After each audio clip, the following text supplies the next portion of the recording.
Hey guys, it's Core Ross and welcome to 6 News. Today we're going over the Wind Bastion patch notes. Now of course this was just revealed yesterday. The test server goes up tomorrow on the 20th and the actual release date, as we can see here, has not been specified, but we do know that it's going to be in December. Of course it brings in two new operators, Kaid and Nomad, along with a new map, along with changes, and it's going to be interesting. Of course the Blitz Elite will actually be launching before the Wind Bastion season starts, so that'll be out in just a few days. Right, let's go over this. So of course we've got our two new operators. We've got Nomad. So she has an AK-74M, and in game it has a 40 round mag, but in the game menus it said 30. So we're gonna have to find out which is correct. It does look like a 40 round mag, but you can never be sure. So we're just gonna have to wait and see. And the other option is the ARX200. So this is a higher caliber, but actually doesn't do much more damage, but does have a higher fire rate, but it's only got a 20 round mag. So it's going to be interesting to pick. And the AK comes with a custom red dot, although it's not the only option, but it does come with a custom red dot, the same as Clash. But the other options are all still there, so you can put an ACOG on it or whatever. Then we have this pistol as a secondary. This is on both defense and attack, which has this scope. And I was wondering what I thought this looked like, and someone commented recently, and it totally looks like Han Solo's pistol. So that's why I was like, it's so familiar, but I can't put my finger on it. Then on gadgets, she's got this stun grenade, which is an unusual looking stun grenade, and then she's got a breaching charge, which is this unusual looking breaching charge. So I think these are right, but just obviously the wrong way around. And she's 2 speed, 2 armor, and of course she has her air jab launcher, which just sends people flying through the air. Looks incredible. And it's proximity based, so you can just like slap it on a wall somewhere. It's going to be interesting. I can't wait to test it because I want to see if like they fly out windows or things like that. What you can possibly do with this gadget. So can't wait to get my hands on that. Then of course we've got our defender. He's called Kenny. Of course his real name is Kaid, but I've renamed him. And then we've got the AUG A3. This is a really good looking SMG. It looks quite effective. It doesn't have the ACOG, but it has everything else. And it just looks like actually a really good SMG. But then he's got this semi-automatic slug firing shotgun, 10 round magazine. It can be equipped with an ACOG, which makes it incredible. Like, it's a defense sniper, basically. So, I can't wait to see how this plays out. And this guy just seems incredible at the moment. And of course, he also has the pistol with the zoom optics on it as well. So he's going to be dangerous, and his gadget's really good. So I wonder if they'll nerf him in the future. We'll have to wait and see. And he's got barbed wire and impact grenades, and he is a slow speed, 3 armor, even though he wears absolutely no armor. This must be made out of Kevlar or something. And he's got the Electro Claw gadget, which is able to electrify multiple surfaces in one go.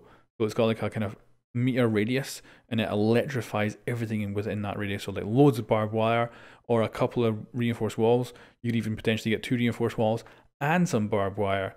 So yeah, I think it's going to be such a good utility, and I can't wait to use that gadget as well. Again, that one's going to be amazing to test with because the interaction with different things could be quite interesting. Then we've got the brand new map. Now you never know with maps if they're going to be good or bad until they actually come out and we see how they play. And I kind of like the idea. There's a lot of ways into this map from like above and all that. It's got a lot of variety. It's got quite a lot of sight lines, long sight lines for defenders to kind of hold. So it's going to be interesting. I hope it is a good map. Sometimes they're not the best, but we'll see. Then of course we've got our brand new skins. So we're getting a whole bunch of seasonal skins coming in. They look pretty good. Then we've got the Pro League outfits as well. So they already had skins and charms in the game that you could buy. Now you can buy the uniforms, and we'll see how this all plays out too, because being able to represent your team is probably great. And of course some of the revenue goes to the team players, which is brilliant. Then we've got a new shop navigation and full screen view. So I showed this off in my gameplay video. I don't know. It's a little bit too bright. Like when you're viewing like this, it's maybe not so bad because half the screen's white. But if you're viewing like a skin or something, the whole screen is white. It might just be a bit overpowering. And I don't know, I thought the black background was actually quite a good showing off of how things looked. So I don't know if I like it or not. But I'm willing to give it a try, see how I think it is. So operator balancing. This was the bit that made my jaw drop when I came through these patch notes and had a quick look. SMG11 has been added to Mute's freaking secondary slot. They've also increased the damage of the SMG11 as well. And they just want to make him a slightly more attractive choice. I'm not sure, I think this is the very first time an old operator's kit has been changed. Like, we've had obviously secondary gadgets come and go and things like that. I don't think we've ever like had someone gain a gun, especially one of their original operators. So freaking awesome, and I was not expecting that. Although there's no major reworks of operators, at least there's some interesting changes coming with this. They've also given a buff to Clash. Of course, she was nerfed heavily, so they've increased the damage that her shield does. I don't know if it's going to help, especially with Nomad. She just sends Clash flying, and then Clash actually gets up without her shield out. So she's going to have a really big hard counter now. I don't know if Clash is going to be that good. We'll have to see though. And we've got Smoke, who slightly increases the SMG11 damage as well. So a nice little buff to him, and that's good. And they've decreased the damage of Legion's SMG, because they're just basically saying he's quite a good pick right now. We see in the graphs that he's quite high up, so I guess, you know, this is quite a timid nerf. So we'll see how slightly that damage reduction is. We won't know until we actually play. And then we've got Zofia, who's getting her concussion grenades reduced from 3 to 2. No problem for me, because I barely use her actual gadget, but I love playing as Zofia. So we'll have to see how this plays out. I think this might be to combat the fact that we've got all these operators on attack firing things off, and Jaeger's only got so many of his active defense things. So Zofia could always just chuck a bunch of these grenades into like an objective room and just nullify a lot of Jaeger's abilities. So maybe that's just why they're kind of reducing it a little bit, but I'm not sure. Then we've got the general tweaks and improvements. So they're changing the throwable gadget trajectory. Now they've done this before. I think when they brought in impact grenades, they went and changed the throws of them. They brought in kind of a brand new one. So they're going to have the nitro cells be classified as a kind of a heavy throw, and like impact grenades and other gadgets are going to be considered kind of a lighter throw. So kind of a new curve. We'll have to wait, obviously, till the test server's up to actually see what this is like. They don't give an example, so we'll have to see how this plays out. But I don't expect it'll be that big a difference. We'll see though. And they say that the throwables classified under heavy throws will not reach as far as the regular throws. Yeah, we'll just have to see how that plays out. I'm not sure. I'm just reading the notes. So they've added an area effect feature, which we see on both of the new operators on their gadgets. Like when you throw them out, you see this on Nomad, for instance. It shows the kind of area of effect that will detonate that gadget. And then on Kaid, we have the electrical effect, and it shows how far out it will kind of work.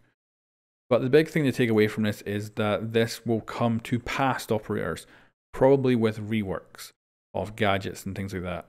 So maybe Thatcher's EMP will change in a way that you'll throw it and you'll actually see like a circle of how far it's going to affect things. Might be something like that. Or of course it could be other gadgets. They're changing some graphic settings. This is apparently going to improve graphics across all platforms, and also gives them more control over it. Again, that's something we'll just have to see in game if that really makes any noticeable difference. Then we have the map pool. So in ranked, we're going to have Bank, Clubhouse, Oregon, Cafe. Now Cafe has a little label saying map buff. Now they did not mention that during the live stream, so I don't know if maybe it's a small map buff like Consulate got last season. But until we get the TS server, we're not going to be able to see what they have changed. So now on to the rest of the maps. Consulate, Chalet, Border, Coastline, Skyscraper, Villa, Hereford and Fortress. And on the casual, it adds onto these ones the House, Theme Park, Favela, Canal, Yacht and Tower. And then we've got an absolute, well, a pretty decent amount of bug fixes. And yeah, quite a decent amount. Quite a lot of bug fixes on the maps. Actually, there's a lot of bug fixes on the maps, holy crap. And I don't think there's anything, you know, there's no like massive exploits or stuff I think going on right now. But people will be happy to hear that The Russian ACOG is getting fixed.